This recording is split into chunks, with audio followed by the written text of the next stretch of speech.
Maayong adlaw kanimo DJ Sam ug sa tanan nimong mga followers. Ako lang unta ning i-share ang nahitabo sa akong kinabuhi ug mangutana na lang pud ko sa imong mga viewers kung sakto ba ang akong namahimong desisyon.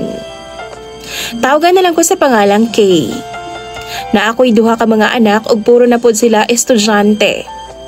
Lailahi gyud noon sila papa DJ Sam kay lagi nanimpad man pud ko nga makakita og kapares nga muunong og kaybaw magplano para sa ugma sa among pamilya. Sa unang amahan sa ako ang anak, gaipon mi.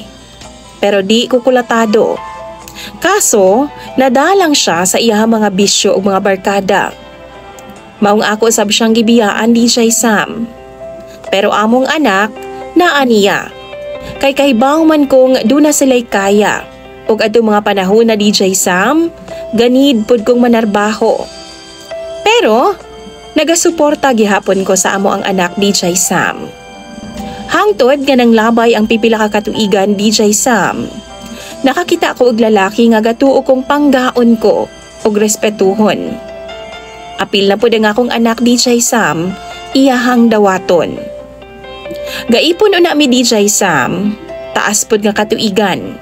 Pero sa ako ang nabatsyagan niya, wa siya'y respeto sa akoa. Labi na sa ako ang anak DJ Sam. Hilig siyang manapat og manunglo namong duha sa among anak. Giantos na ako siya DJ Sam og halos kada adlaw mag-away ming duha. Saksi ang among anak sa among panaglalis og mismo amo ang anak mo badlong pagani namo og makita niya ang gahilak ko. Hangtod niabot gyud sa point DJ Sam nga gibiyaan na gyud nako siya. DJ Sam dunay mga higayon kaniadto nga magkaistoryahanay mi sa akong ex. Gi-share nako sa iyaha ang tanang kasakit nga giagian nako og sa ko ang anak sa ako ang kaipon. Tanan akong nasuwayan dihang nag-ipon paming duha.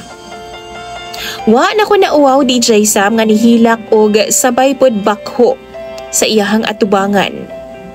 Naabot sa punto kay siya mismo ni istorya sa kuha nga if okay lang nga magbalik daw ming duha. Iyang isaa daw nga kung giunsa ko niya sa una pag-atiman o pagpangga. Iyaha daw buhaton, dublihon pagani daw niya. Pero wa pud siya'y uyab DJ Sam. Maski kausawa, gidaw siya'y ka-live-in. So sa iyang gihangyo nako, misugot ko DJ Sam. Gisuwayan jud namo og kaluy-an po sa Ginoo no? Okay kayo nga among relasyon karon. Ubanan sa akong duha ka mga anak DJ Sam ug uyon man pod ang matag pamilya namo nga gabalik ming duha. Sa karon nga panahon na siya mismo naga-decide nga magpakasal daw mi. Ug nitubag pod kog oo DJ Sam kay nakita man ako nga gibuhat niya ang ihang tanang panaad. Sa obserbasyon nako no, dako na gyud kaayo siya kausaban. Gibiyaan na gyud niya ang iyahang mga bisyo ug barkada DJ Sam ug ginapokus na lang niya sa trabaho ug plano ang iyang tanang oras para sa amo ang ugma DJ Sam. Puhon, kauban ang among mga anak. Pero dili malikayan nga magduda gihapon ko DJ Sam. Kung sakto ba ang akong namahimong desisyon, kagibiyaan gyud nako tong isa nako ka live-in partner. Ug nibali ko sa ako ang ex-partner. Mangayo lang ko gamayng advice sa inyo ha. Palihog lang kong comment sa inyong advice sa comment section. Imong follower og sender DJ Sam, K.